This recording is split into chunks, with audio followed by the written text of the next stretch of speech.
ಗೆಳೆಯರೇ, ಇವತ್ತು ನಾವು ಪಿಂಟ್ರೆಸ್ಟ್ ಆ್ಯಪ್ನಲ್ಲಿ ಯಾವ ರೀತಿ ಅಕೌಂಟನ್ನು ಕ್ರಿಯೇಟ್ ಮಾಡ್ಕೋಬೇಕು ಅಂತ ಚರ್ಚೆ ಮಾಡೋಣ. ಪಿಂಟ್ರೆಸ್ಟ್ ಆ್ಯಪ್ನಲ್ಲಿ ನೀವು ಮೊಟ್ಟ ಮೊದಲು ಅಕೌಂಟನ್ನು ಕ್ರಿಯೇಟ್ ಮಾಡ್ತಿರ್ಬೇಕಾದ್ರೆ ಏನೇನು ಪ್ರೊಸೆಸ್ ಇರುತ್ತೆ ಅನ್ನೋದನ್ನು ಸಂಪೂರ್ಣವಾಗಿ ನಾನು ಹೇಳ್ತೀನಿ.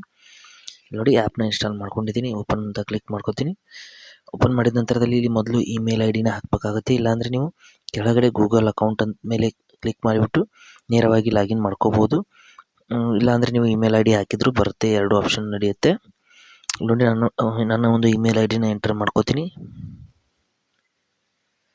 ಎಂಟರ್ ಮಾಡಿದ ನಂತರದಲ್ಲಿ ಇಲ್ಲಿ ಕಂಟಿನ್ಯೂ ಅಂತ ಕ್ಲಿಕ್ ಮಾಡ್ಕೋಬೇಕು. ಕಂಟಿನ್ಯೂ ಅಂತ ಕ್ಲಿಕ್ ಮಾಡಿದ ನಂತರದಲ್ಲಿ ಒಂದು ಪಾಸ್ವರ್ಡನ್ನು ಕ್ರಿಯೇಟ್ ಮಾಡ್ಕೋಬೇಕಾಗುತ್ತೆ. ಸ್ಟ್ರಾಂಗ್ ಆದಂಥ ಒಂದು ಪಾಸ್ವರ್ಡನ್ನು ಕ್ರಿಯೇಟ್ ಮಾಡ್ಕೊಳ್ಳಿ ಈ ರೀತಿ. ನಂತರದಲ್ಲಿ ನೆಕ್ಸ್ಟ್ ಅಂತ ಕ್ಲಿಕ್ ಮಾಡ್ಕೊಳ್ಳೋಣ. ನಂತರದಲ್ಲಿ ನಮ್ಮ ಹೆಸರನ್ನ ಹಾಕಬೇಕಾಗತ್ತೆ. ನಮ್ಮ ಹೆಸರನ್ನ ಎಂಟರ್ ಮಾಡಿದ ನಂತರದಲ್ಲಿ ಇಲ್ಲಿ ಮತ್ತೆ ನೆಕ್ಸ್ಟ್ ಅಂತ ಕ್ಲಿಕ್ ಮಾಡ್ಕೋಬೇಕು.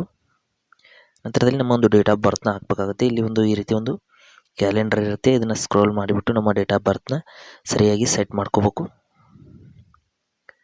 ಸೆಟ್ ಮಾಡಿದ ನಂತರದಲ್ಲಿ ಓಕೆ ಅಂತ ಕ್ಲಿಕ್ ಮಾಡ್ಕೋಬೇಕು. ಇಲ್ಲಿ ನೋಡಿ, ಈ ರೀತಿ ಓಕೆ ಅಂತ ಕ್ಲಿಕ್ ಮಾಡ್ಕೋತೀನಿ. ಮಾಡಿದ ನಂತರದಲ್ಲಿ ಮತ್ತೆ ನೆಕ್ಸ್ಟ್ ಅಂತ ಕ್ಲಿಕ್ ಮಾಡ್ತೀನಿ. ಇಲ್ಲಿ ಮೇಲ್ ಅಥವಾ ಫಿಮೇಲ್ ಅಂತ ಸೆಲೆಕ್ಟ್ ಮಾಡ್ಕೋಬೇಕು. ನಂತರದಲ್ಲಿ ಇಲ್ಲಿ ಕಂಟ್ರಿ ಇಂಡಿಯಾ ಅಂತ ಆಲ್ರೆಡಿ ಸೆಲೆಕ್ಟ್ ಆಗಿದೆ. ನೆಕ್ಸ್ಟ್ ಅಂತ ಕ್ಲಿಕ್ ಮಾಡ್ತೀನಿ. ನೋಡ್ತಾ ಇರ್ಬೋದು, ಈ ರೀತಿ ಕೆಲವೊಂದಿಷ್ಟು ಕೆಟಗರಿ ಇರುತ್ತೆ. ನಮಗೆ ಇಂಟ್ರೆಸ್ಟ್ ಇರುವಂಥ ಕೆಲವೊಂದಿಷ್ಟು ಕೆಟಗರಿಗಳನ್ನು ಸೆಲೆಕ್ಟ್ ಮಾಡ್ಕೋಬೇಕು. ನೋಡಿ, ಈ ರೀತಿ ಅಂದರೆ ಅದಕ್ಕೆ ಸಂಬಂಧಪಟ್ಟಂಥ ಪೋಸ್ಟ್ಗಳನ್ನ ಅದು ನಮಗೆ ಸಜೆಸ್ಟ್ ಮಾಡುತ್ತೆ.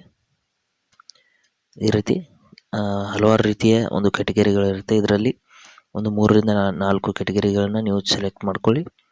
ಮಾಡಿದ ನಂತರದಲ್ಲಿ ನೆಕ್ಸ್ಟ್ ಅಂತ ಕ್ಲಿಕ್ ಮಾಡ್ಕೊಳ್ಳಿ. ನೋಡ್ತಾ ಇರ್ಬೋದು, ಈ ರೀತಿ ನಮ್ಮ ಒಂದು ಅಕೌಂಟ್ ಅನ್ನೋದು ಕ್ರಿಯೇಟ್ ಆಗ್ತಾ ಇದೆ. ನೋಡಿ, ಈ ರೀತಿ ಪರ್ಮಿಷನ್ಸ್ಗಳನ್ನ ಕೇಳಿದರೆ ಅಲೌ ಮಾಡ್ಕೊಳ್ಳಿ. ನೋಡಿ, ನಮ್ಮ ಅಕೌಂಟ್ ಅನ್ನೋದು ಸಕ್ಸಸ್ಫುಲ್ ಆಗಿ ಕ್ರಿಯೇಟ್ ಆಗಿದೆ. ನೋಡಿ, ಕೆಲವೊಂದಿಷ್ಟು ಪೋಸ್ಟ್ಗಳನ್ನು ಅದು ತೋರಿಸ್ತಾ ಇದೆ. ಈ ಕಡೆಗೆ ಸೇವ್ಡ್ ಅಂತ ಆಪ್ಷನ್ ಕೂಡ ಇದೆ. ನಂತರದಲ್ಲಿ ಪ್ಲಸ್ ಕ್ರಿಯೇಟ್ ಅಂತ ಕ್ಲಿಕ್ ಮಾಡಿಬಿಟ್ಟು ನೀವು ಏನಾದರೂ ಹೊಸದನ್ನು ಕ್ರಿಯೇಟ್ ಮಾಡ್ಬೋದು ಅಥವಾ ಸರ್ಚ್ ಕೂಡ ಮಾಡ್ಬೋದು.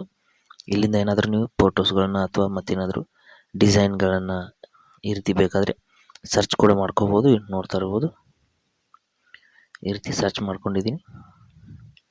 ಬರ್ತ್ಡೇ ವಿಶೇಷ ಅಂತ ಹಲವಾರು ರೀತಿ ಡಿಸೈನ್ಗಳು ನಮಗೆ ನೋಡೋದಕ್ಕೆ ಸಿಗುತ್ತೆ. ಫೋಟೋಸ್ಗಳು, ಪಿಕ್ಚರ್ಸ್ಗಳು ನಮಗೆ ನೋಡೋದಕ್ಕೆ ಸಿಗುತ್ತೆ. ಇಲ್ಲಿ ನೋಡಿ, ಅಕೌಂಟ್ ಮೇಲೆ ಕ್ಲಿಕ್ ಮಾಡಿಬಿಟ್ಟು ನಾವು ನಮ್ಮ ಅಕೌಂಟ್ಗೆ ಸಂಬಂಧಪಟ್ಟಂಥ ಸೆಟ್ಟಿಂಗ್ಸ್ಗಳನ್ನು ಕೂಡ ಚೇಂಜ್ ಮಾಡ್ಕೋಬೋದು. ಈ ರೀತಿ ನಾವು ಪಿಂಟ್ರೆಸ್ಟ್ ಆ್ಯಪ್ನಲ್ಲಿ ಅಕೌಂಟನ್ನು ಕ್ರಿಯೇಟ್ ಮಾಡ್ಕೋಬೋದು.